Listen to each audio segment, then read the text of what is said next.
लोक म्हणतात पत्नी आणि प्रेमिकामध्ये खूप फरक असतो. हो, खरं आहे, खूप फरक असतो.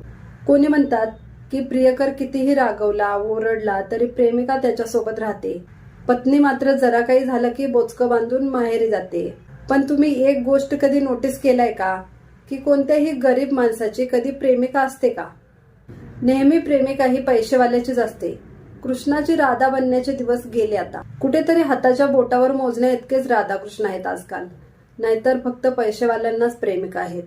आणि ही प्रेमिका तुम्ही महालात असलात तर हळूहळू तुम्हाला रस्त्यावर आणून ठेवते. पण एक पत्नीच असते जी रस्त्यावरच्या दारुड्याची जरी पत्नी असली तरी हळूहळू त्याला सुधारून महालात नेऊन पोचवते. म्हणजेच तुमच्या यशात तिचा खूप मोलाचा वाटा असतो.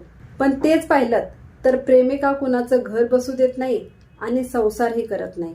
जोपर्यंत तुमच्याकडे पैसा आहे तोवर मात्र मेरा बाबू बाबू बोलेल. आणि ज्या दिवशी तुमच्याकडचा पैसा संपेल त्या दिवशी तीच प्रेमिका तुम्हाला बोलेल, सडक छाप भिकारी, आरशात तोंड बघितलंय का, तुझ्यासारख्याला मी भाव देईन का? पण तेच पत्नीने जर ठरवलं तर ती नवऱ्याला सुधारूही शकते आणि झोपडीचा महालही बनवू शकते. पण कसं आहे, नवऱ्याला भीती घालण्यासाठीच फक्त ती जरा काही झालं की बोचकं बांधून माहेरी जात असते.